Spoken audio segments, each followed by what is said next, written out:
I have seen a lot in my 34 years on the bench. I have seen people try to hide their guilt behind loud voices. I have watched the innocent go quiet because they learned long ago that shouting never saved them. I have signed orders that changed lives, and I have carried the weight of those signatures home with me like stones in my pockets. But there are days, rare days, when a courtroom becomes something else entirely. A cathedral, a confessional, a place where a simple, ordinary case arrives dressed in cheap paper and legal language and leaves wrapped in something bigger than the law can name. This is one of those days. And before I take you there, before I open that courtroom door and let you hear the sound that made my clerk stop typing mid-sentence, I want you to do something. If you've ever believed that people are more than their worst moment,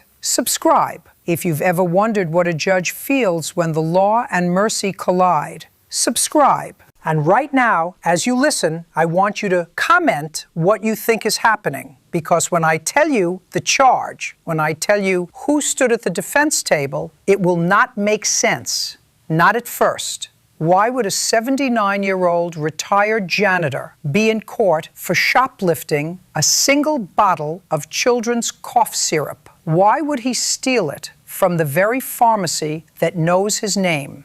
Comment what you think. Was it desperation? Was it dementia? Was it something darker? Or was it something no statute could ever fully explain? It was raining that morning, one of those cold, metallic rains that makes the whole city look like it's holding its breath. The courthouse steps were slick, the security line was longer than usual, and the docket on my bench was packed so tightly that I remember thinking, as I adjusted my robe, that I would be lucky to finish on time. That was my mindset: efficient, routine, prepared to move through small violations like a broom sweeping dust. Then the clerk called the next case. Case number 26-MC-1108, State of Broward County versus Mr. Samuel Sam Hargrove. Charge: misdemeanor shoplifting under Section 14-3A. One item valued at $17.49. Date of incident: January 12th. Time: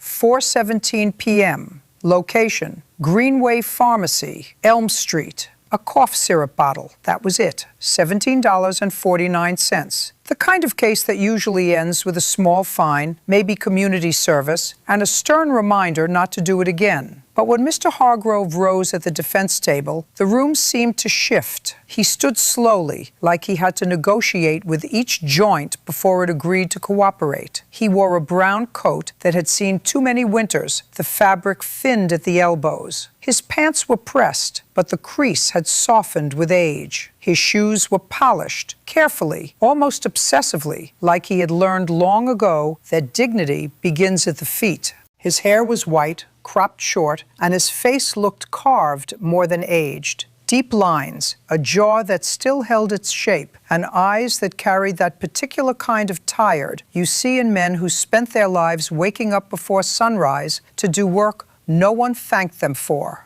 He didn't look like a thief. He looked like someone who had been careful his entire life. His hands rested on the rail as though he feared they might shake if he let them hang. His nails were clean. His knuckles were scarred. There was a bandage on his left thumb, fresh, neat, the kind someone puts on with intention. When I asked him to state his name for the record, he did not mumble. He spoke clearly, respectfully. Samuel Hargrove, Your Honor. I looked down at the file. No prior offenses, no history, retired, widower, address, Oak Terrace Apartments. I glanced at the prosecutor. He was young, bright tie, confident posture, the kind of lawyer who still believed the world fit neatly into categories. Proceed, I said. Your Honor, he began. On January 12th at approximately 4:17 p.m., the defendant exited Greenway Pharmacy without paying for a bottle of children's cough syrup. Store security detained him. The item was recovered in full. The defendant admitted to taking it. He turned slightly, almost apologetic. The state is seeking the standard misdemeanor fine plus court costs. I looked at Mr. Hargrove. Is that accurate? I asked. He nodded once.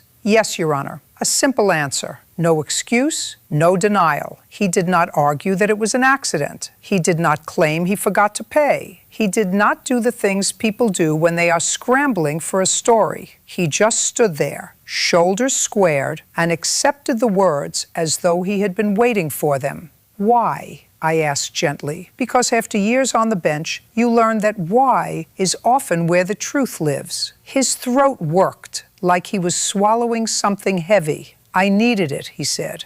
For yourself, I asked? No, Your Honor. There it was, the first crack in the routine. I leaned forward slightly. For whom? He hesitated, eyes drifting toward the gallery. There were only a few people seated, defendants waiting their turn, a public defender, my clerk, the bailiff, and a woman in the back row wearing a black knit cap. She sat with her hands clasped so tightly, her fingers looked pale. Mr. Hargrove looked away from her quickly, like he didn't want to drag her into it. For a child, he said. The prosecutor exhaled softly, like he had already anticipated the standard story. Poor, struggling, maybe hungry. I waited. A child in my building, Mr. Hargrove added. And you couldn't afford it, I asked. He didn't answer right away. Instead, he lifted his chin a fraction, and I noticed something then. Something small, but unmistakable. Pride, not arrogance. Pride as in survival. The kind of pride that keeps people from asking for help even when they are drowning. I had the money, he said quietly. The prosecutor blinked. You had the money, I repeated. Yes, Your Honor. Then why steal? That was the curiosity gap widening in my chest like a door opening into darkness. I could feel the courtroom noticing it too. The bailiff's posture shifted, attention sharpening. My clerk stopped typing for a moment, then resumed slowly. Mr. Hargrove, I said carefully, if you had the money, why didn't you pay? He stared at the floor. Because, his voice broke on the word. Just a slight fracture, like glass stressed too many times. Because I wasn't stealing it from them. I felt the hairs rise on my arms. Explain, I said. He took a breath that sounded like it hurt. I was stealing time, he whispered. Silence. A kind of silence that makes you aware of every tiny sound. The hum of the lights, the distant cough in the hallway, the soft scrape of a chair leg somewhere behind. Time, I asked? He nodded, barely. I didn't have time to do it the right way, he said. And then, slowly, the first layer revealed itself. It wasn't about money. It wasn't about poverty. It was about urgency. A child, a building, a moment. The prosecutor cleared his throat. Your Honor, regardless of motive, I raised a hand, not harshly, just enough to pause him. Mr. Hargrove, I said, who is the child? He swallowed again. Her name is Lila. How old? 6. And what was happening at 4:17 p.m.? His eyes glistened, and for the first time, I saw something I couldn't file under any statute. Fear. Real fear. The coughing, he said. She couldn't breathe right. I have heard parents describe asthma attacks, heard them describe fevers, heard them describe the helpless panic of watching a child's chest struggle for air. It is a particular terror because you can't bargain with lungs. You took cough syrup because she was sick, I said. Yes, Your Honor. And you say you were stealing time. He nodded. I knew if I paid, if I did it like normal, they'd ask questions. What questions? I asked. He glanced again toward the woman in the back row. She had lowered her head now. Questions about who it was for, he said. Questions about insurance. Questions about why the mother wasn't there. The prosecutor frowned. Why wasn't the mother there? Mr. Hargrove closed his eyes for a moment. Because she can't be, he said. I let the silence stretch, because sometimes silence does what questions can't. It makes room for truth to rise. Where is she? I asked softly. He looked up at me, and his eyes were wet. In the ground, he said. The woman in the back row made a small sound, like a sharp inhale that turned into a suppressed sob. The courtroom held its breath. I looked at the file again. A cough syrup bottle, $17. And suddenly, we were talking about death.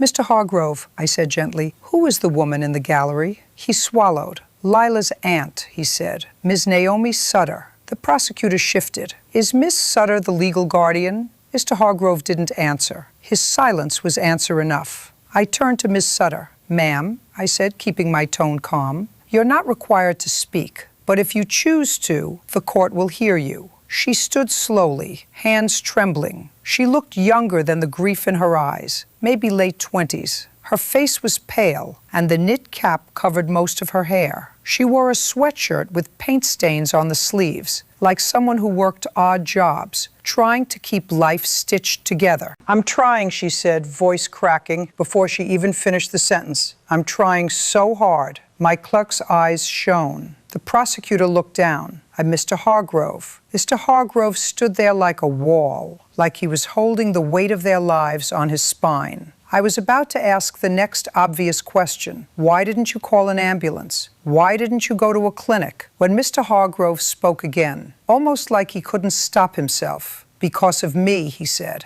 I looked at him sharply. "Because of you?" He nodded, and his hands tightened on the rail, the tremor visible now, not from age, but from emotion. "They can't go to the clinic because of me," he said. The prosecutor's brow furrowed. That sentence didn't belong in a shoplifting case. It belonged in something deeper. I leaned forward, voice quieter. "Mr. Hargrove," I said, "what do you mean?" He stared straight ahead, as if looking at something far beyond the courtroom walls. "I used to work there," he said. "Where?" I asked. "For hospital," he whispered. "St. Barrow's." "St. Barrow's, our city's main hospital. He had been a janitor," the file said. "Retired." "Why does that matter?" I asked. He took a long breath. "Because the last time I was in that hospital, I did something." The prosecutor opened his mouth, then closed it. My bailiff, Sergeant Mills, a man who had seen plenty, shifted his stance, eyes narrowing. Not suspicious, but alert. "Mr. Hargrove," I said, "what did you do?" He swallowed. "I saved the life," he said. The courtroom seemed to lean in collectively. "And that's the problem," he added. Now we were past the first reveal, past the child, past the cough syrup. Now we were approaching the twist. The thing that would make 4:17 p.m. mean something else entirely. "Explain," I said, and my voice was no longer the voice of routine docket management. It was the voice I use when I know someone is standing at the edge of something painful and I need to steady the room. Mr. Hargrove's eyes flicked to the clock on the wall above my bench. It read 8:41 a.m. He looked back at me. "Your Honor," he said, "do you remember the fire?" The question caught me off guard. "The fire?" I repeated. He nodded once. "St. Barrow's, 1987. The year hit me like a sudden cold. I was a young attorney then. I remembered. A hospital wing caught fire due to an electrical fault. It spread fast. Smoke filled corridors. Patients evacuated. Some didn't make it. It had been in the news for weeks. There were hearings. There were lawsuits. There were names that became headlines. And there was one detail I had never forgotten. A little boy rescued from a locked pediatric isolation room. I felt my pulse in my throat. "Why are you asking me that?" I said carefully. Mr. Hargrove's voice softened, almost reverent. "Because you were there," he said. The courtroom went so still, it felt like the air had thickened. I blinked. "I was there?" I repeated. He nodded slowly. "You were a volunteer that night," he said. "Law students, helping with crowd control, holding doors, carrying blankets. I saw you." My hands went cold on the bench. My clerk stared at me, startled. The prosecutor looked up sharply, confused. I had not expected my own past to be placed in evidence. "I was there," I said, because the memory came back in flashes. Sirens, smoke, the taste of ash, people coughing, the screaming. I had been there, but I had been one face among hundreds. "How do you know me?" I asked. Mr. Hargrove's eyes shone with tears. "Because you held my hand," he whispered. Something in me, something old and buried, shifted. "Your Honor," he continued, "I was the janitor on the night shift. I was mopping the corridor near pediatrics when the alarm went off. The room was silent. He spoke slowly now, like each sentence was pulled from deep water. Smoke came under doors. People started running. Nurses were shouting. The sprinklers didn't start right away." He paused. I heard a child crying. He looked down at his hands, scarred knuckles. I followed the sound. It was coming from room 417. room 417. The number hit my brain like a bell, and suddenly the case file's time, 4:17 p.m., didn't feel like an accident. Room 417, he repeated. Pediatric isolation. He swallowed hard. The door was locked, he said, because the child inside had a compromised immune system. They kept it sealed. He closed his eyes, and his voice shook. But the smoke didn't care about immunity. I felt my throat tighten. What did you do? I asked, barely above a whisper. He answered with a kind of quiet horror. I broke the glass, he said. My clerk's hand went to her mouth. I smashed the emergency panel, he continued. I didn't have a key. I didn't have permission. He stopped, breath trembling. I just couldn't leave him. I felt moisture in my own eyes, and I hated it because judges don't cry. But I was no longer just a judge. I was suddenly 27 again, standing in smoke, holding a door, hearing a child scream somewhere inside a building. Mr. Hargrove continued. I got the door open, he said, and I went in. He paused a long time. I couldn't see. The room was filling. The sprinklers finally started, but it made the smoke heavier. He swallowed. The boy was in a bed with rails. Tiny thing, IVs, tubes, he whispered. He was crying for his mother. The courtroom was breathing together now as one organism. His chart said, bone marrow transplant patient, he said. Name, Liam Sutter. The woman in the gallery let out a small sound, a whimper. Mr. Hargrove's gaze flicked toward her, then back to me. That boy, he said, is her brother. Naomi Sutter's knees seemed to buckle. She gripped the bench behind her for support. The prosecutor's face drained of color.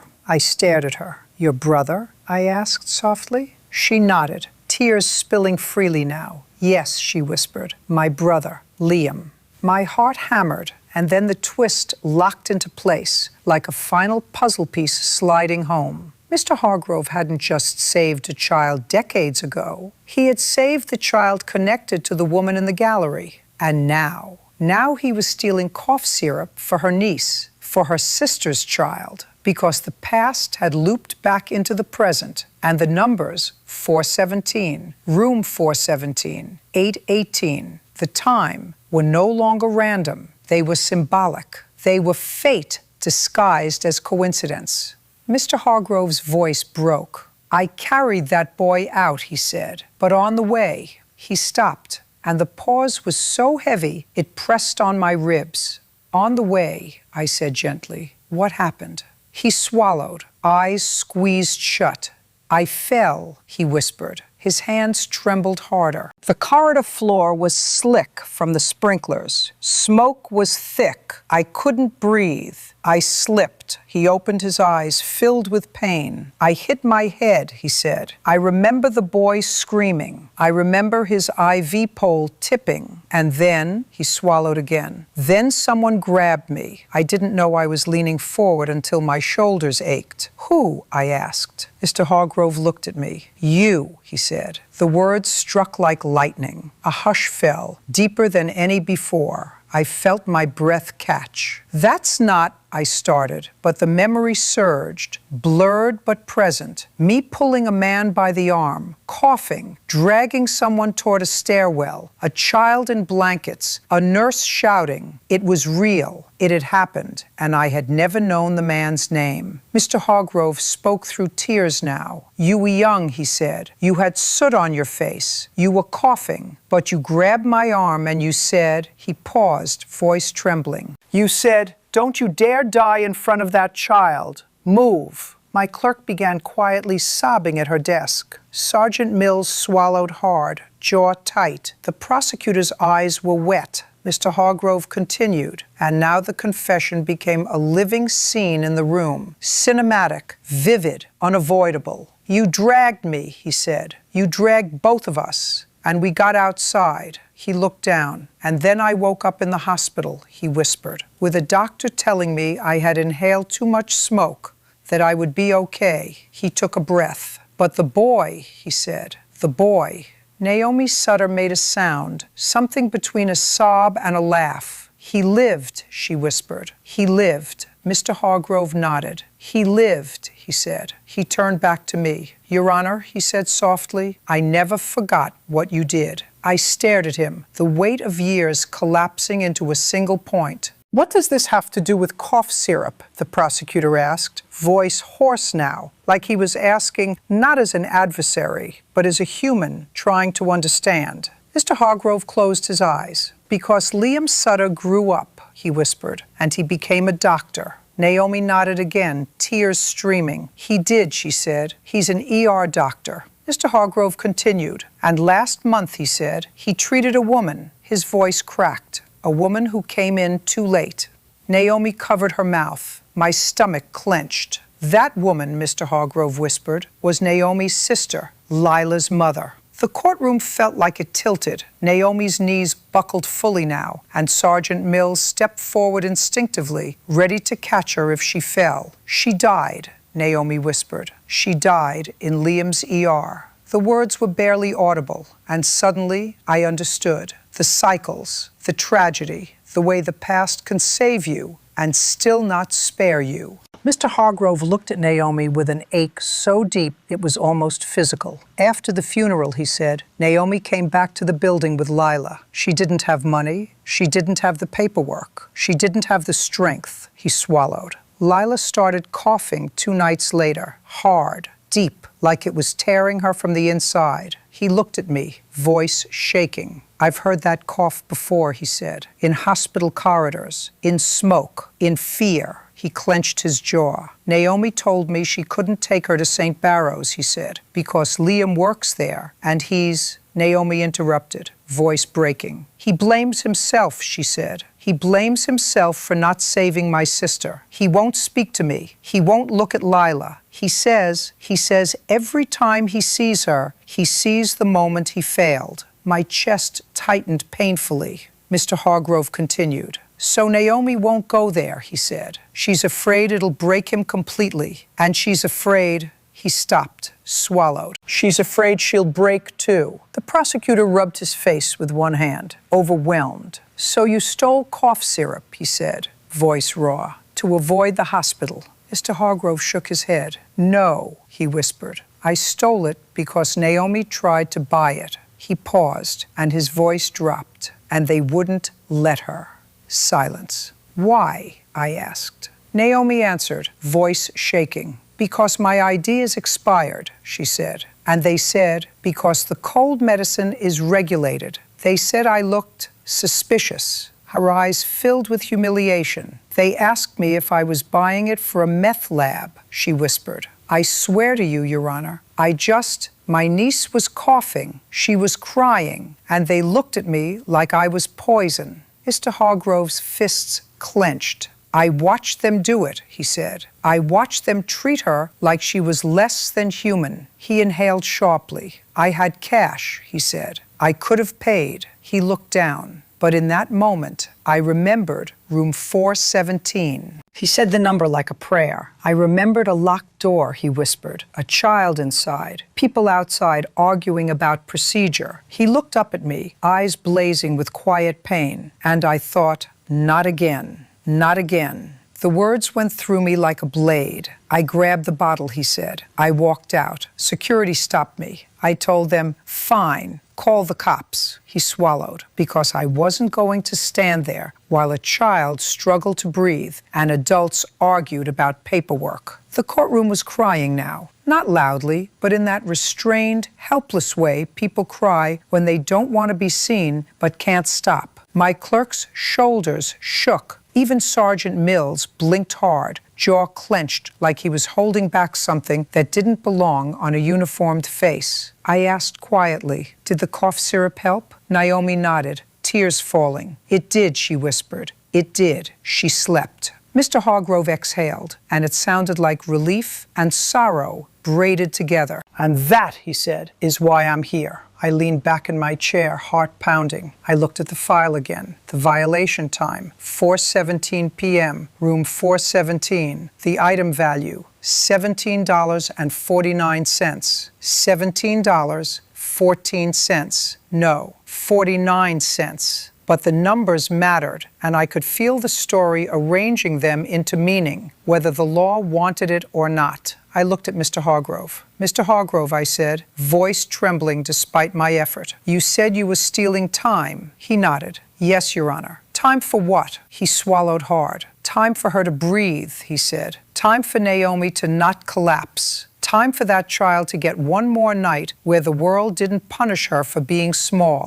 He paused. "And time for Liam," he whispered, "to forgive himself." Naomi broke then, shoulders shaking, and she spoke through tears, voice rising. "He won't talk to us," she said. "He won't. He sends money sometimes, anonymously, but he won't come. He won't answer my calls." I looked at her. "How long since your sister passed?" I asked. She wiped her face with her sleeve. 47 days, she whispered. 47. There it was, the symbolic number sliding into place. 47 days. And I remembered something else, something Mr. Hargrove had said. Room 417, 4:17 p.m., the time. I glanced at the incident report again. Security detained him at 4:17, and the hospital room number was 417. I felt my throat tighten. "Mr. Hargrove," I said slowly, "how long were you in room 417 that night in 1987? He blinked, as if surprised by the question. He stared at the wall, searching memory. Then he whispered, 47 minutes. The courtroom made a collective sound, like a breath sucked in. 47 minutes in room 417. 47 days since the mother died. 4:17 p.m. when the cough syrup was taken. And I, sitting on the bench, felt the universe pressing a finger to these numbers, insisting they be seen. My eyes burned. I asked the prosecutor, voice quiet, "Does the state wish to proceed with a fine in light of this testimony?" The prosecutor stood slowly, and when he spoke, he didn't sound like a man arguing the case anymore. He sounded like a man trying to be worthy of his job. "Your Honor," he said, clearing his throat, "the law is clear, but I would ask the court to consider alternative resolution." I nodded, grateful.